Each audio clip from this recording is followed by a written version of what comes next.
What's good, everybody? This is Gino Black. Tonight's episode of Music Therapy and Motivation is brought to you by Javier Fuego. Javier Fuego t-shirts. JavierFuego.com is where you can purchase them. If you're viewing this on YouTube, I'm rocking one right now, JavierFuego.com. They also do custom t-shirts, custom brands, customize your own logos, family reunions, etc., sports teams, customized sports team shirts, JavierFuego.com. Let's get this show started.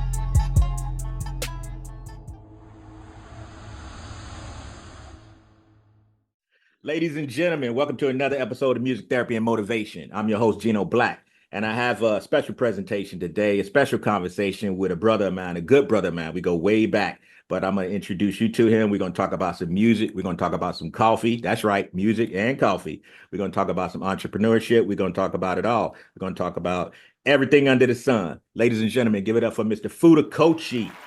What's up? It's popping. Fudakochi, what's popping, bro? Tell the people briefly who you are, what you do, and a little bit of background, where you from and all that. Yeah, my name is Fudakochi, man. I'm a singer, songwriter, producer, coffee roaster, and of course, coffee company owner. Right. I'm from Miami, Florida, Overtown. And shoot, man, we here. You know, we are here. It's been a long time coming. So I'm gonna start this off and paste this like I have no idea who you are, and then we're gonna have some fun. All right, so all right, let's start with the music first, and then we'll shift. Let's go with the whole evolution as I saw it from afar, as I was a spectator.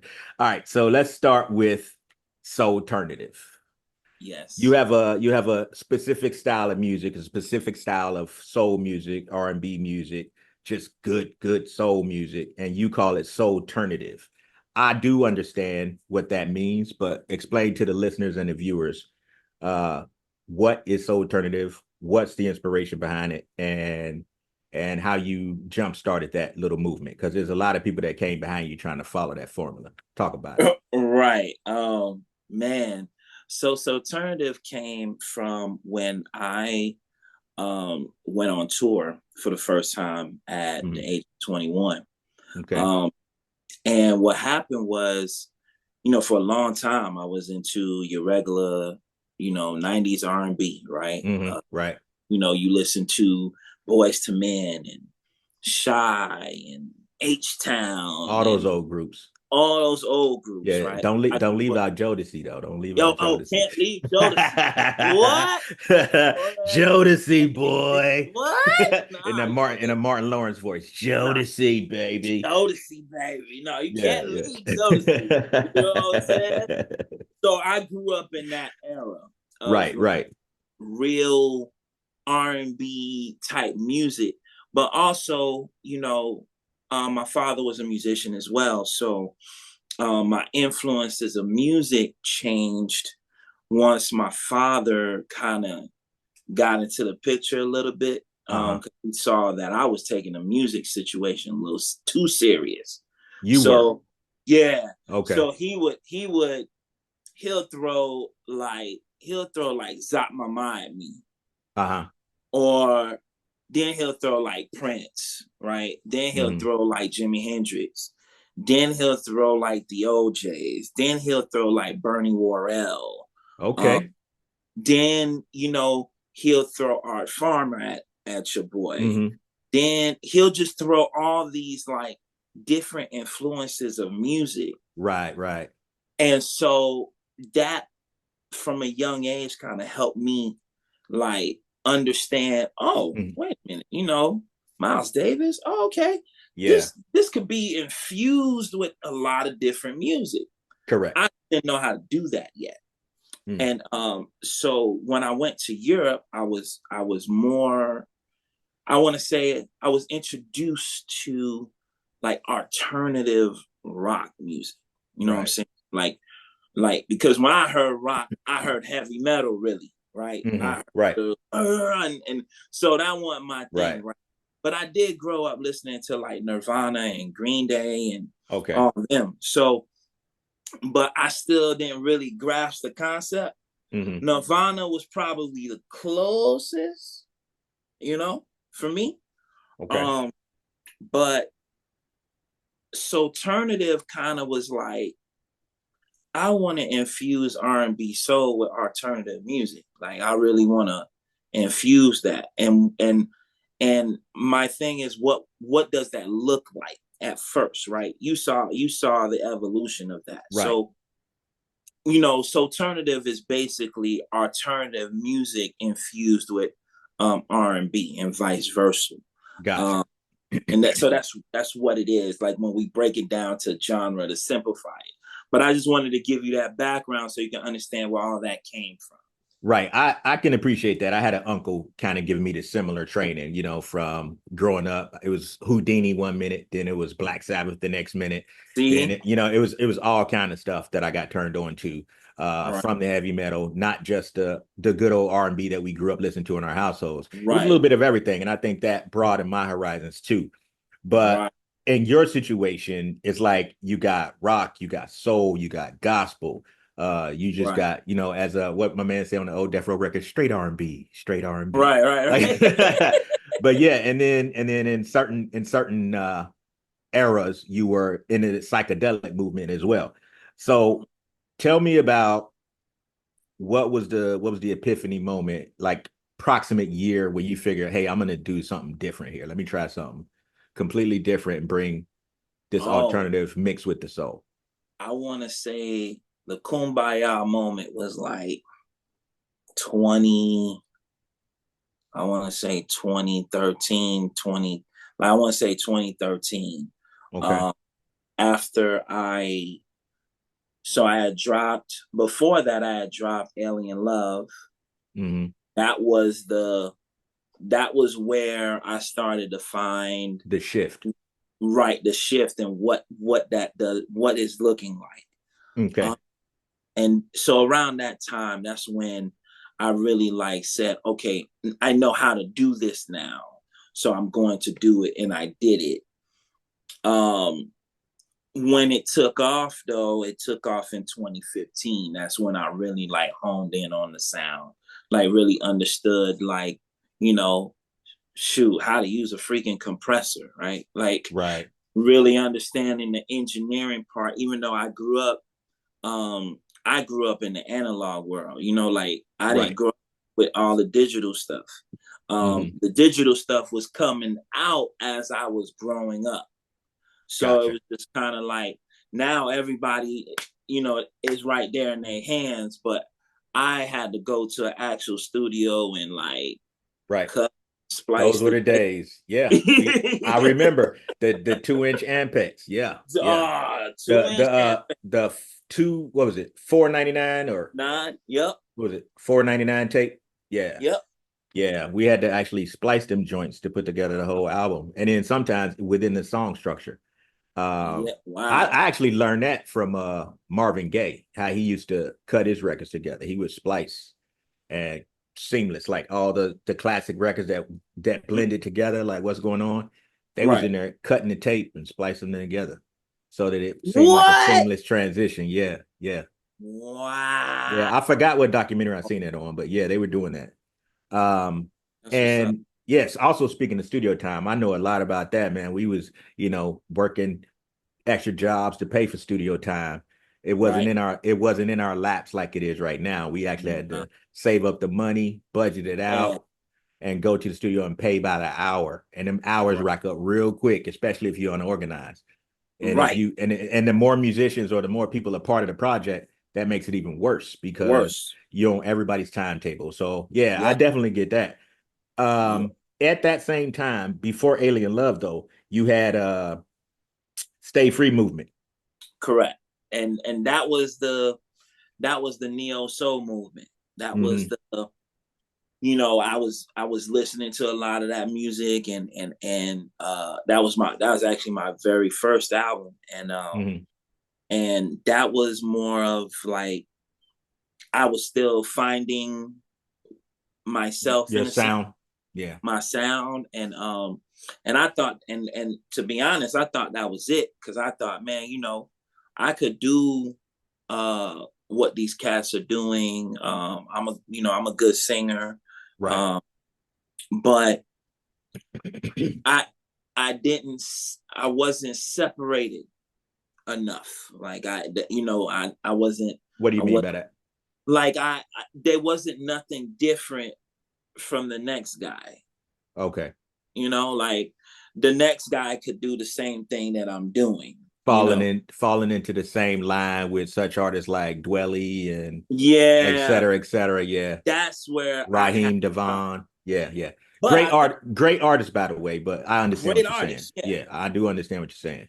Yeah, I need to separate myself from that. At first it was like, well, let me do that so I could get my foot in the door.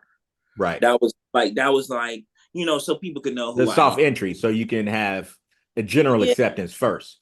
And right. then they go on a journey with you as you progress. Yeah, yeah. Right. At first that's what I was doing that. And then I was like, man, forget that. Like, because being an independent artist is hard. And Hella hard. unfortunately, if you're not, out there already, then people tend to just be like, "Oh, that's cool." Yeah, yeah. Right. Especially in your own city. Yeah. Especially in your Yeah, you gotta move a fucking 1,000 miles away to get some love and shit. man, especially in your own city. Crazy. Like my son say, haters gonna hate. But you know how that argument goes. Just to touch on it real quick, that argument is because they know you. They know you. Right. And they can't see you doing nothing bigger than them. It's in their minds. So they can't really Right. appreciate it. But Right. it looks different when you got people on the other side of the world listening to your music and appreciating it. It looks And that's different. the difference. And Yeah. a huge, that's a huge difference. And I learned that, I learned that in Europe. Like I learned that, you know, people appreciate the music there. Like 100%. 100%. it's not just like, hey, entertain me. No, it's the art and the It's the substance, art, is the substance, is you the can be art. feeling. Yeah. Yeah, you could be an artist, and you can grow, and there's so much you could do, and it puts you in a better place to break out, right? Right. Because 100%.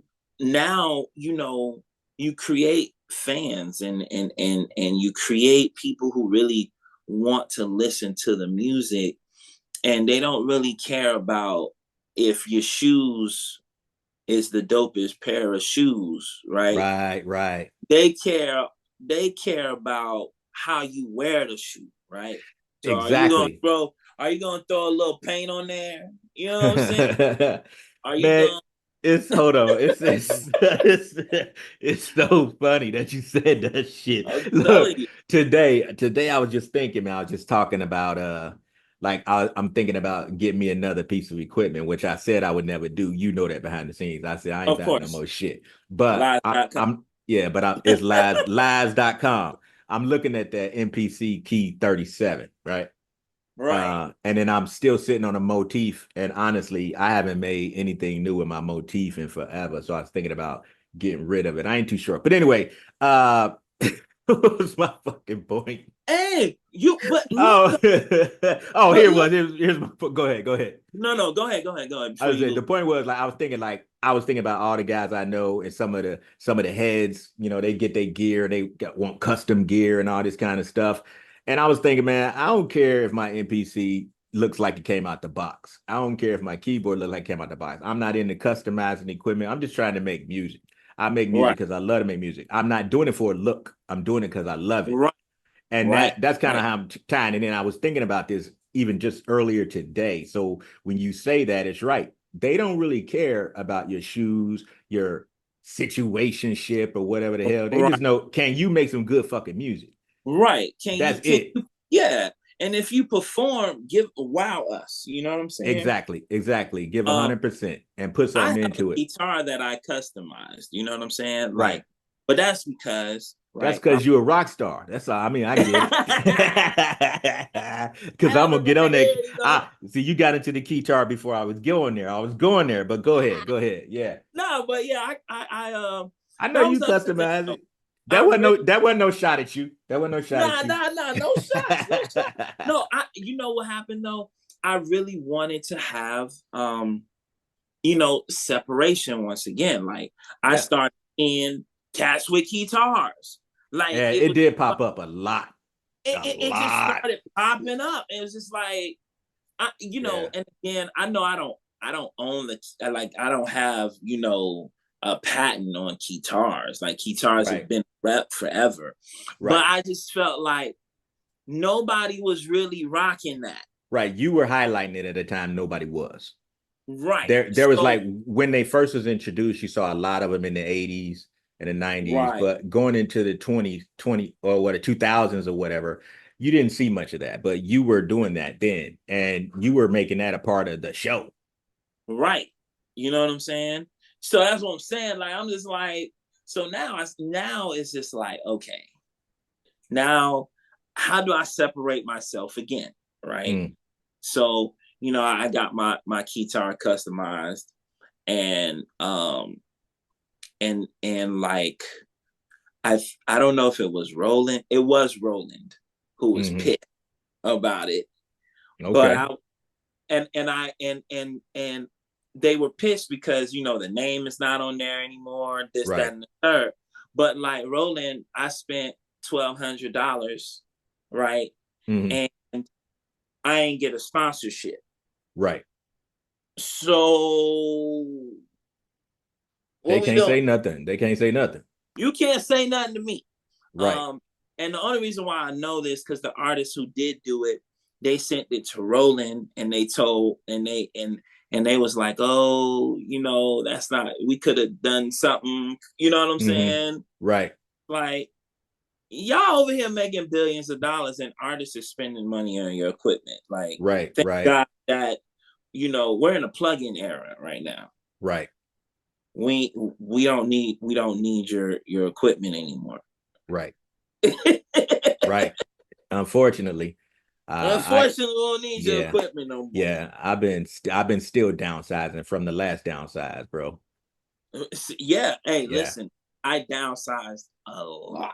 Yeah. And so I'm down to just a couple of things. I really invested more into like having my Apollos, Right. You're mixing and mastering stuff. yeah, speakers or whatever. But and native instruments. That's what I've been rocking. You know what I'm saying? Okay. Yeah. And that's it. I bought me a little small machine. Just to pound out little beats. Right. Right. Keyboard. That was it. I ain't really. Most of my money has gone strictly to the box. You know what I'm Gotcha. saying? Gotcha. Just because Just because. just because, man. If Well, I I know want to you're real specific with your sound that you want output, so I can see that. yeah, that was the whole thing too. I wanted a specific sound. I'll just do this for you, dog.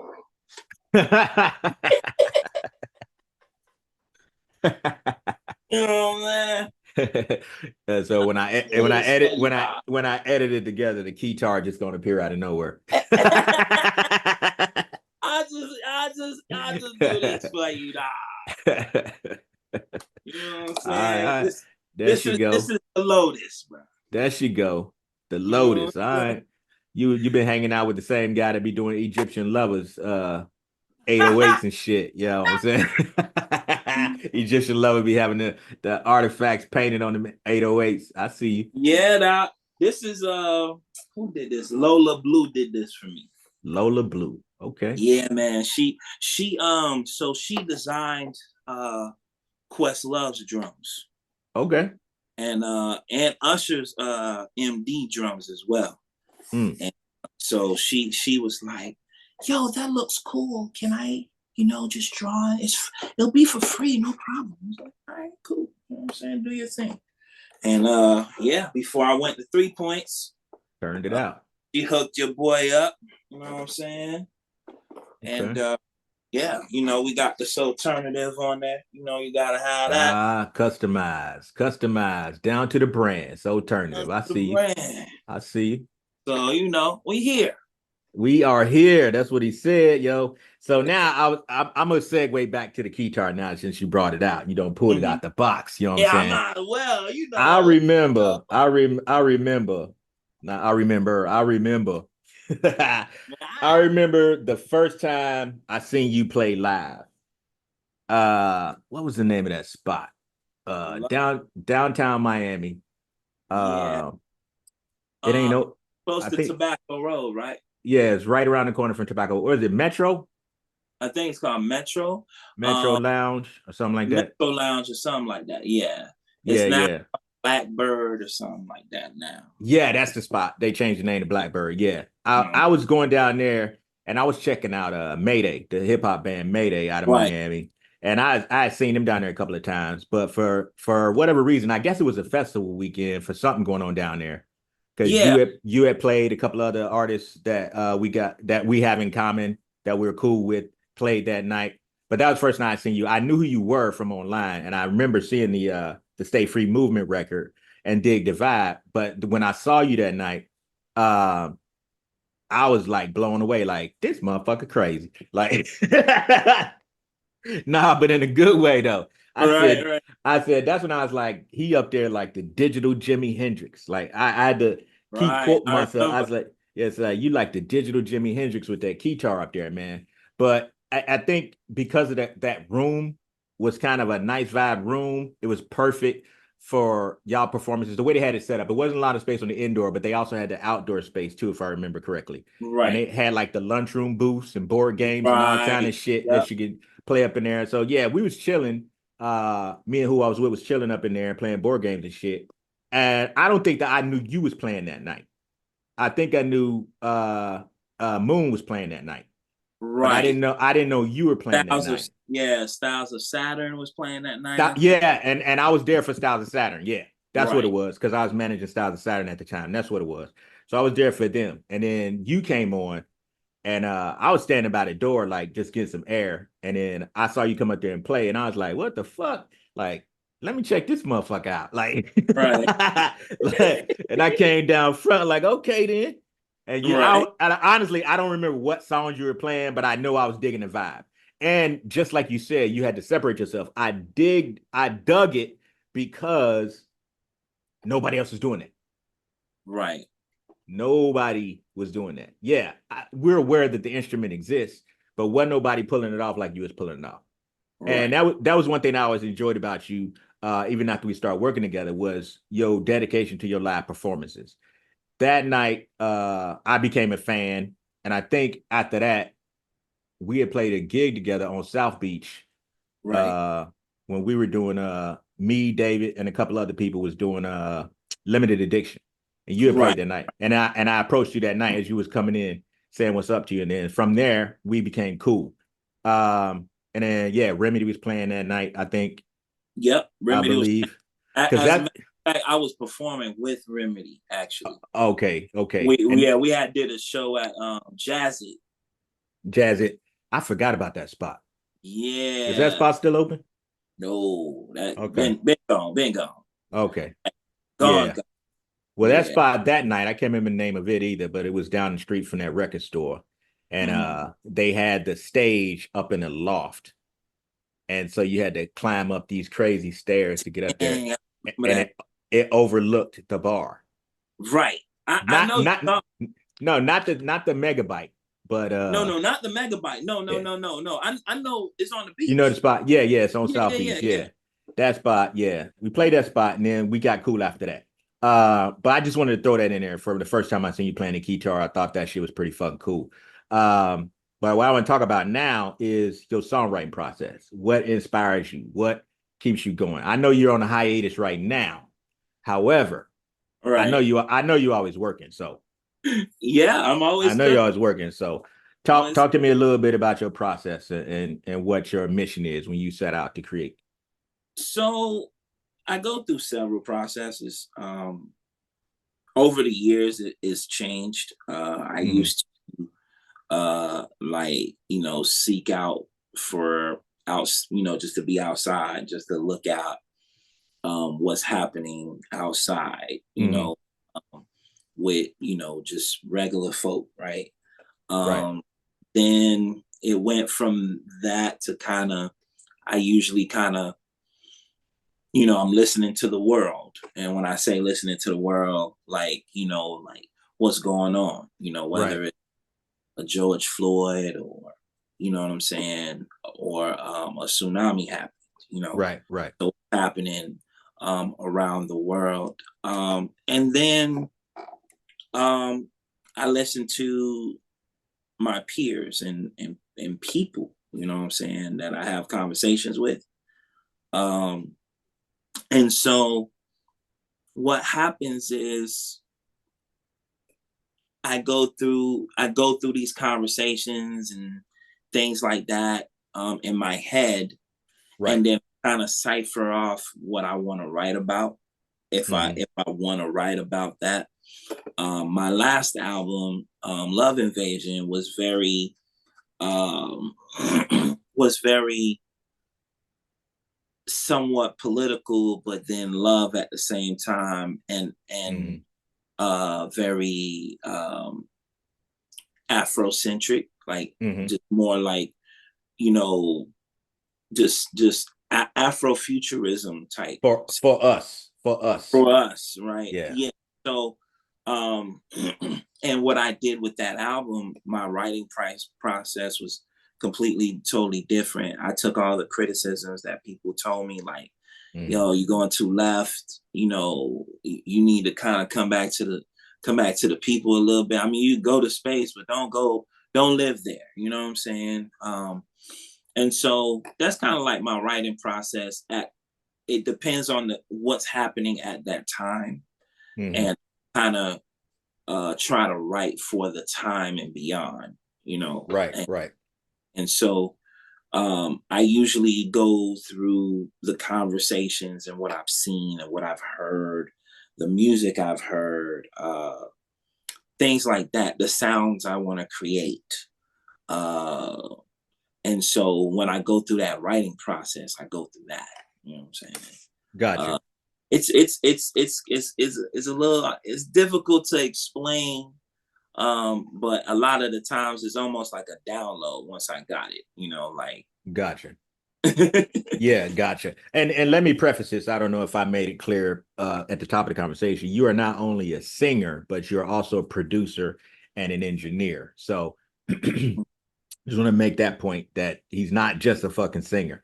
Uh so what do you think uh what do you think is your style? Do you, or maybe it switches up from time to time. Do you make a track first, or do you write lyrics first, or how's the inspiration come? Or is it vary?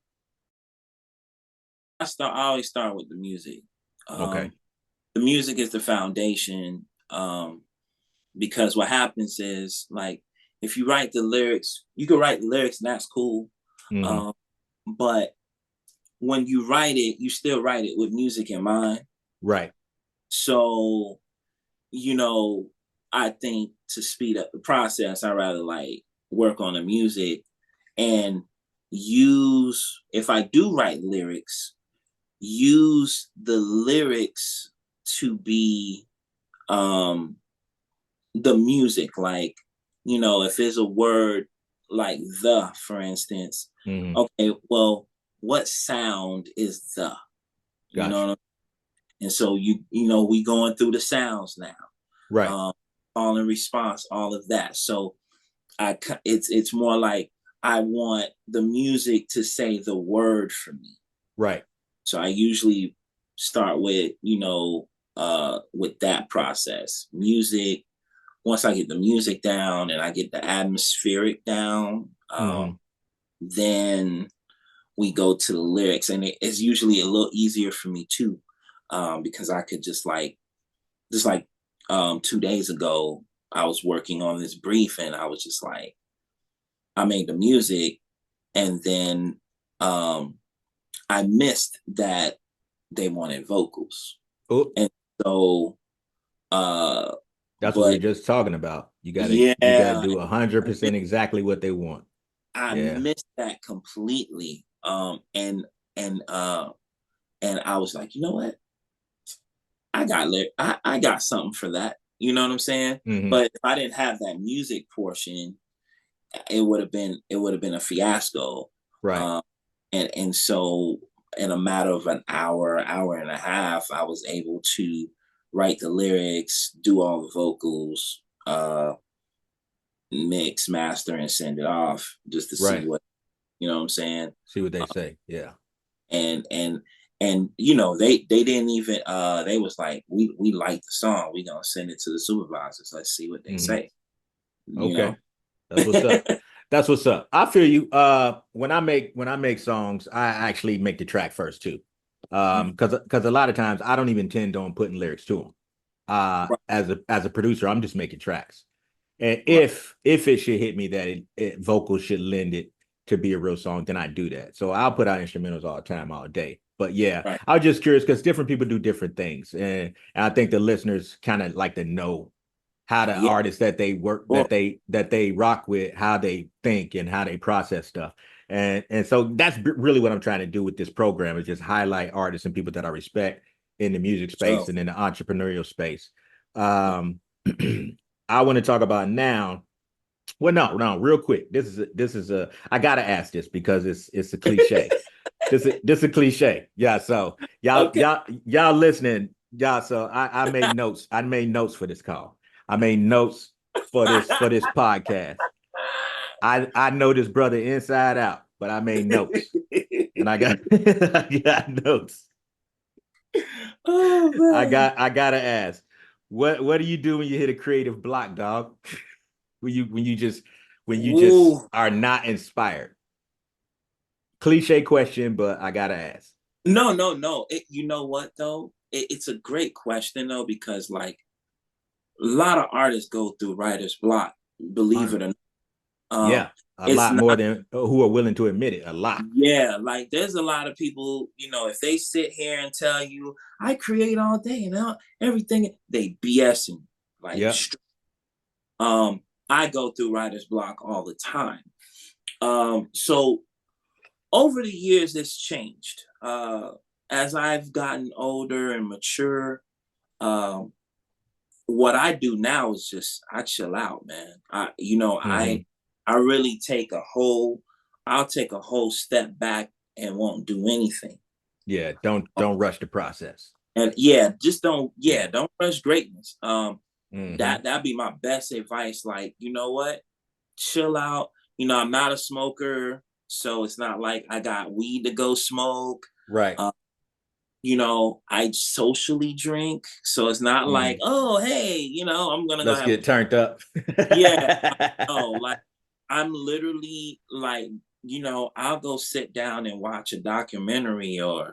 or Just detach from it and come back with fresh detach. ears. Yeah, Yeah. I'll Yeah. detach for months too. Like, I've been I, doing that a lot too. yeah, I'll detach for months on end. Like, if I get really like agitated or frustrated, Hmm. I'll detach for months. And so that way when I come back, it's like I never, like, I miss it. Right. You know what I'm saying? Well, you need to miss it sometimes. That brings And you out got, more. That brings out better creativity, more feelings. yeah. And I've become a better 100%. producer because I've done that. My output now it's a little bit better. I have a better process now. Hmm.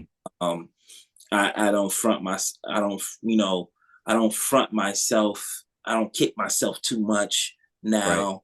I'm more like, it'll come and then I leave it. When Yeah. I was in my 20s, it was just like, ah! You know what I'm saying? Like, You know what I think though? I think back then, just like we were talking about earlier, because we had to book studio session. So we had an Right. allotted amount of time to get everything done. So we Right. was used to boom, boom, boom, boom, boom. And then Right. now when we got the studios in our homes, or if we're even renting out a separate space from our homes, we got our time in the world. Right. But we still think we got a boom, boom, boom, boom, boom. Yeah. But Because we we grew up don't. in the era. Yeah, we grew Right. up in the era like boom, boom, boom, boom, boom. We got you Yeah. make a chart. We got these songs to do today. We're gonna do this part, this part, this part, this part, this part. And then a lot of times you just record it one day and have to come back another day to even begin the mix process or begin the overdub process, Right. And depending you pay, upon. Go ahead. and you paying for that. Yeah, you paying for it every single fucking time. Yeah. Yeah. So we was used to working like that. Now you can step back. And it's funny, like we used to all make fun of Dr. Dre, like taking forever on the song.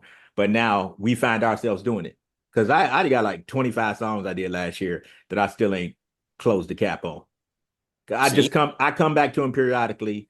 And if it still moves me, I may add a little something else to it. Like there's no rush. Cause my output is crazy anyway. So, but Mm-hmm. the stuff that I feel like is truly sweet and truly special, I'm sitting on it and Right. making it be as beautiful as it can be. You know what I Right. mean? So Right. just building up my catalog. So between the instrumentals and just some regular rap stuff, that's cool. But like when I'm trying to create a vibe and create a moment and a moment and say something, I do take my Right. time on those songs. So I definitely get that. You had mentioned performing earlier. What's your what would you say is a memorable performance of yours? Ooh. When and where were you? And what was so special about it? And Live performance. it's so many. Talk about that time we was arguing in the parking lot. No, I'm just kidding. Oh, that was the best one. Hey, hey, that was the best one. What you mean? That was the best one. That you know what? I would have to say I would have to say 3 points. I kind of figured you was gonna say that. Yeah. Yeah. Tell them a Um little bit about that festival. it was a different experience for me. And then I had a completely different band. Mm-hmm. Um I you know, it was it uh-oh. Hold What's up. up? Oh man, I gotta charge the pad. Uh-oh. Get it together. Let me grab the I thought All right. let me grab the don't fall, baby. Put you here. Okay.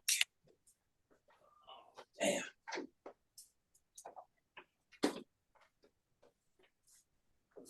Having a good time, bro. Having a good time. Having a good time, bro. I aim to have a good time. Gotta have a good time. All I heard was Got bloop, to. bloop, bloop. Hold on. Oh, it's about to down. You like 1%, yo. I'm like 1%, bro. Okay. All We right. we good. We back. We in the building. Yeah, we good. Okay. All right. All All right. right. What was we at? What was we at? Yeah, so live performance, 3 points. 3 Points Yeah, Music it was Festival. Yes, sir. yes, it was a different it was definitely a different experience for me because uh as you know, like before that I hadn't performed at all. I haven't done any shows. I hadn't really done anything cuz went through a really depressed time and I was building my life back together. Right. So um when when I got that gig, um that show was crazy. It was I got to it felt like when I was back on tour, I Mm-hmm. got to perform in front of like 20,000 people. Right. Uh, and it was dope. The band, I had the band on point where, Mm-hmm. had them wearing the purple mask. And it was just and Yeah. everything that could have went wrong that day. Everything. Um, down to the whole show, like we had certain ideas and we just didn't get to do it. Right. But then I had like the purple cape and and the entrance and all of that was just like, I remember that show. yeah. I just look, man, it was crazy. And then we still killed it. And and we did 4 shows back to back. For it was part of the 3 Point situation. Mhm. They booked us to do a couple more shows because they weren't really paying local Right. artists like that. Right. And so they was like, look, hey, we'll pay you to do these couple shows. They pay a little better, and you know what I'm saying. And then it'll be like lead up to 3 Points. I Right. looked at it as dress rehearsal. You know what I'm Right. saying? Right. 100%. And yeah, but that What year was that? 2015. 2015. Okay. Yeah, Okay. yeah. And I was just getting ready to release Love Invasion in 2017, Mhm. and I had the songs already recorded, but except one song, which is my biggest hit to this day, Melon Poppin'. Melanin Um, popping. and yeah, and so and that was the last song on the album, like the Okay. last song I recorded. Uh, it was just like, and I was calling people. It's like, yo, I need a hit song. I need a song that's gonna be like, and that was the song. I that writing process was crazy because Mhm. I was listening to a lot of Outkast and Dungeon Family Oh yeah. Yeah, and yeah. who else was I listening to? Killer Uh, Mike of the Dungeon Family. yeah, I was listening to Killer Mike. I was listening to Big Kurt. Uh, Okay. Big Kurt is really who really he had this album called Cadillac. Bro, that album is fire. Yes, God. That album is Album. fire. I listened to that album for like months on end, and that actually that the actual song is Mhm. what um that's what actually fueled Melanin That Poppin' for me. inspired that. Okay. Yeah, Yeah, that he was slept on. He's still slept on. he He still is, slept on. yeah, he slept Still on. slept. He is Actually, hard. He is hard. yeah, So at that time you were also filling out a new band too, right? yeah, So then those other shows before that kind of it was dress rehearsal. So they helped yeah, y'all work out any kinks and stuff like that. That's what's up. yeah. And that was what affiliated Soul Team and Yeah. you and we're cool to the, like we're brothers to this day. Like, Yeah. yeah, Shout out to AST. yes, sir. Shout out to AST. You know what I'm saying? That's what's up. Tell me what you think makes for a great live performance from a musician. It has to, What constitutes as great? man, you have to be creative.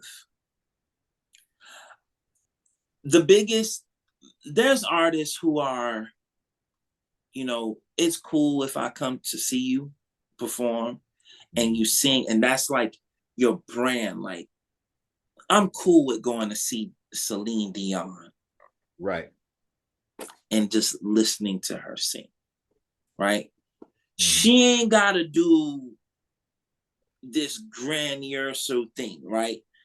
Or Adele. Like, I'm cool Mhm. with them, like just singing. Just the Why? voice. Because that's what it is, right? Mhm. But I I think of Prince. Right. I think of Prince because of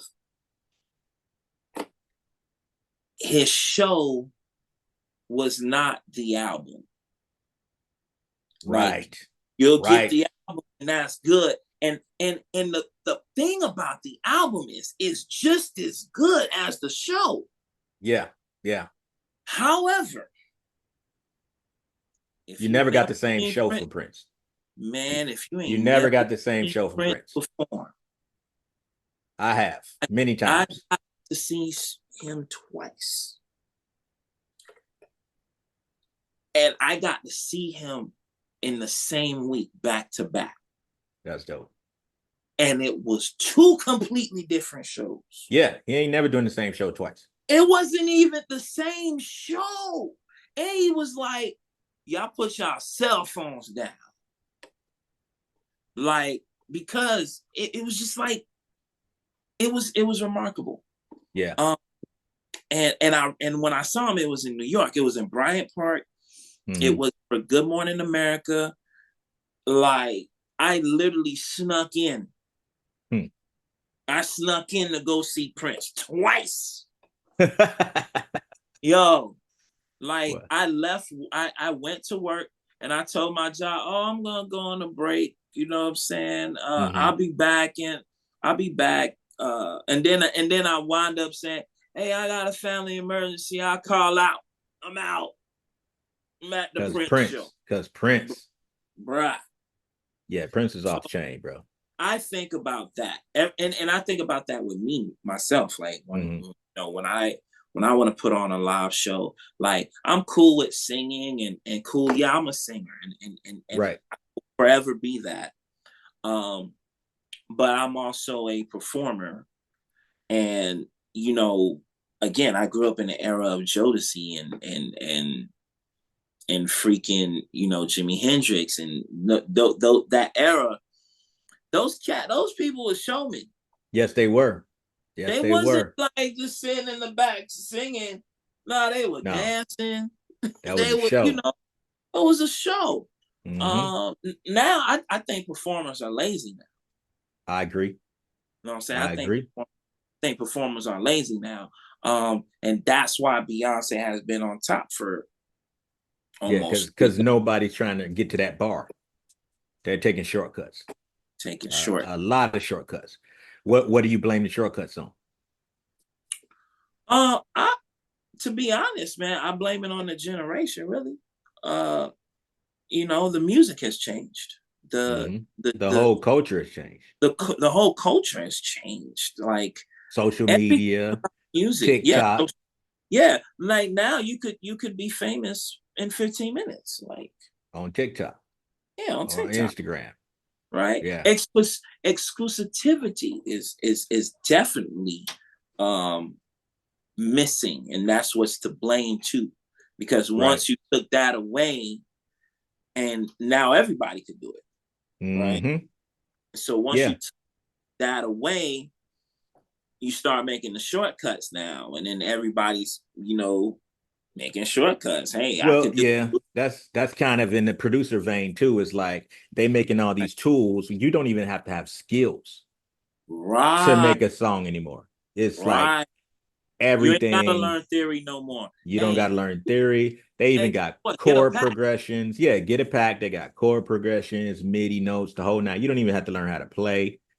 You don't have to elevate your game. Just drag and drop. Like, that's the part that pisses me off. And everybody's like, "Oh, it's so cool, it's so cool." Yeah, it is cool, but that make the rest of us that's been busting our ass for the last 20 some odd 30 years, trying to hone our skills on how we program music, how we play music.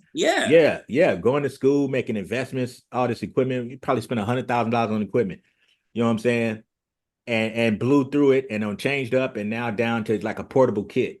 Everything I got, I could put it in a travel bag. Down to my turntable, bro. I got one of those PT scratch turntables. Yeah. I carry that with me too, wherever I'm going, bro. See? And then now with the new MPC software, I don't even have to carry my MPC with me no more. Right. The MPC Beats is right on the MacBook. See? And it plugs right in Logic or pretty much whatever you use. Whatever you're using. So that part was a little daunting for me originally because I like having my gear in my hand. But now it's just a little, you know what I'm talking about, a little portable controller board, and I'm on the go. Pack up a mic, carry it with me, and then if inspiration hits, you know how we do. We in the hotel making shit. You know what I'm saying? We've actually done that most definitely. Yeah, we in hotel rooms making beats and recording tracks and shit. Tell me, and this is something I want to talk to, because again, the show, ladies and gentlemen, is music therapy and motivation. So I'm understanding his motivation. Right. Now I want to understand the man behind the motivation. So how do you prepare and how do you hold it together mentally and physically over the years, especially when you were performing a lot, working a lot, and as far as music goes, we're going to shift into the Yeah. next phase here in a minute, but with the music, with the performances, with the criticism, with the feedback, that all the feedback is never positive. And Right. so how did you deal with that mentally, emotionally and spiritually? Let's say that. Physically, you've always been fit as far as I know, but on the inside, how you process? Um, I pray a lot, uh, because that, the spiritual thing, without that, you can't really move. Um, so I pray a lot. I meditate a lot. Now I meditate more now, Yeah. uh, than I ever have. Um, During that time though, it was a little hard to do that, because I was really on the go 24/7. Right. I It's a grind. It's a hustle. yeah, That's I was another thing when you talk about these kids being lazy these days, or not even all just the kids, even some of the old heads that oh still making for music. real. They Right. lazy. We was going continue, bro. Yeah, hey, Bro, we got look, war stories. Like out here. they don't the Hey, struggle is not real for them as man, it the was for us. struggle's not And I'm not hating on it. If you got talent, your music sound good, I respect it. But the right. shortcutting and stuff, I just can't respect it. If they don't respect the art, you know what I'm saying? But Right. And here's the thing. I have no problem with the shortcut, right? I don't mind, like, if you could get there quicker, mhm, by all means, let's get it. right, But while you're doing that, learn the craft. correct, Like, for instance, correct. I didn't want to be a studio engineer. Like, that was the furthest from my mind, right? Right, right. What happened to me was, when I lived in Dallas, Texas, I had worked with several different producers, and I got to a point where these people, they're trying to rape me. You know what I'm saying? Hmm. And so what wound up happening was I went and started to, even though I have been working in studios since I was 16, and like Right. that's where I learned the analog stuff. But like Hmm. I wasn't like, oh my God, like I'm gonna be a freaking engineer. That wasn't even, Right, right. Nobody thinks of that. nobody thinks of that. Well, And so some people do, but some people do. you people like we didn't. It's like Nah, that just formed because of you were just doing it all and you know right. what you wanted. But I'll let you finish telling this tale. Yeah, yes, I fuck that. Right. I wasn't trying to do that. And so I but I started to kind of like pay attention more in studios. Hmm. And once that started happening, then um, I started to want to understand the art. Right. And then I said, you know what? Nah, I just need to learn how to do this all together, Hmm. because it's actually part of the art, Correct. I view right? mixing and mastering as an art. Yeah, it's a art. It's part of your sound. It's Hmm. part of how you want to translate your music, how you want to Hmm. communicate your music. So mixing, mastering, being a sound engineer, a performer, a singer, an instrumentalist, Hmm. all those things to me are one thing. They're not, Right. they're separate, Right. but They're a complete. They make the they're whole. a complete thing. Yeah. Yeah. I feel as an artist these days now, you should know how to record. You should know how to press the record button. You know what I'm saying? I agree. You should know how, to keep the mic 5 inches from your face. Right. Right. You should know, like you should know The certain things. basics. Yeah. You should know the basics at least. Hmm. I'm not saying you gotta go in there and be the greatest music engineer ever, but I'm Hmm. saying you should know those things, and those things go hand in hand. Right. And so I think, to go to your question, learning those things throughout those years helped me as well. And so that helped me hold things together. Because the criticisms I didn't take as a hit. Actually, Right. I took it as fuel, and I also took it as, I bet. Like, it was all for me. It's always consistent learning and consistently evolving. You have to be open to that construction. Also, you need to know who and when it's coming from a good place, a helpful Right, place. Because right, some people just say stuff just to try to be cruel or right, envious or jealous and that expose it. But a lot of people will give you good feedback. And we have to be mature enough to really listen to that feedback. I mean, for example, like in the last, what has it been about? Well, let's just say in the last year, I've actually sent you references just right, to get your opinion on the feel of a song, the sound of a song before I do a full mix on it.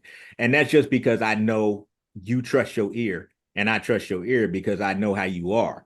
And so, but that ain't never happened before.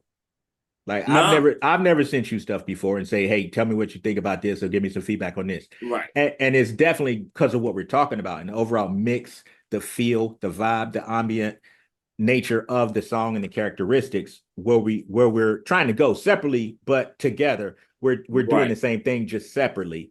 right, And it's important to have people whose ear you trust that's going to tell you the truth. And it ain't just hating, all they hating. But the problem is everybody ain't always hating. Some people right. hate. Everybody People say you hating. That what it is, the truth is the truth, and they hate to hear right, the truth. That's the hate. right, That's the real hate. right. They hate to hear the And they truth. don't like the truth, though. Nah, they like the truth about everybody else except when you tell them the truth about. Right, However, when once you weed out the bullshitters and the clingers on and the people just there for whatever reasons they choose to be around. Once you weed those people out, you got a tight circle of associates, friends, and colleagues that you can trust their opinion. You know what I'm right, saying? And then those are the people you can listen to that gives you good, honest feedback that's there to help you grow, not right, just listening to everybody, which is why I never did recording sessions, whether it was for myself or when I was running my studio. I never did sessions with a group of people. All them people can't come in. yeah. Hey, listen. Hey, No, that's bad studio etiquette in yeah, my, yeah. like, if for me it's like a way. First of all, I have to have a clear space to create. Mm-hmm. Like, like I can't create in clutter, or the space has to be clear for me to create and to feel. Because it's not so, I don't know if any other artists go through this, but for me, environment is everything. Correct. And so when the environment is not clear, it's not it's the vibe is not there. It's too many people. Is Too much distraction. too much distractions. I can't be that. I mean, you saw you. I sat on your couch for what, a week and a half, Yeah, yeah. right? The red couch sessions, ladies and The gentlemen. red cow The sessions. red couch sessions. I had a keyboard and a laptop and a microphone, dog. Right, That was right. it. And I was, and I was creating, but notice I always had to keep the space clear. Yeah, yeah, most Like definitely. like everything had to be like clear, Right. and as long as it was open like that, I was Yeah, straight. yeah. Yeah, And and so that's he's talking about recording in an open floor plan, ladies and gentlemen. open floor plan, dog. Yeah, The yeah. best. So And that's the greatest thing. And all those things, and again, going back to your question, like, those are all the things that kept me mhm. being able to create, being able to meditate, being able to pray, being able to try to keep good people around me, Right, right. um and and of course, uh be okay with being alone, Yeah, right? true that. True that. Because, like, I think a lot of the times we don't want to be alone because we don't want to listen to ourselves, and we don't Right. want to deal with ourselves. So let's go be with someone, and that's not a some good thing. people like that distraction of someone, even if it's toxic or chaotic. People just they so Yeah, afraid to be alone because they have to sit with their own thoughts.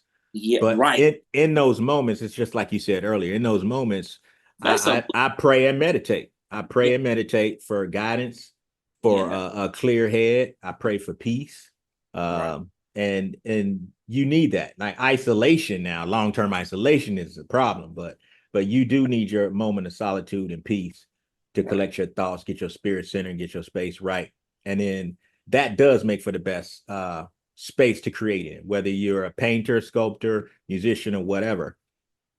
right. But yeah, I never had groups of people coming in my studio trying to record. I tell them Yeah, that's if you're not playing an instrument or doing vocals, bad. you can't come in. Yeah, that's bad studio etiquette to me. If you're not there to add to the creation, why are you here? Right. But again, it goes back to what we said at the top of the conversation. They looking for a look. They want the look, Oh, right. I forgot you about know, that. Right, right. because bro, I used to have cats getting fully dressed up like they were shooting a video coming to the studio. Yeah, it was crazy. Like, I, I understand. I get that if you are shooting a music video. but they weren't. That see what I'm saying? What's the They point? weren't. They weren't. They weren't. They was going for the look, bro. They wanna look like Oh rap superstars. God, They want to that look is like rap superstars, or instead of, especially if it was a R&B artist, right, instead of polishing up their vocals and getting the lessons that they need, they want right. to look the Warming up. flyest.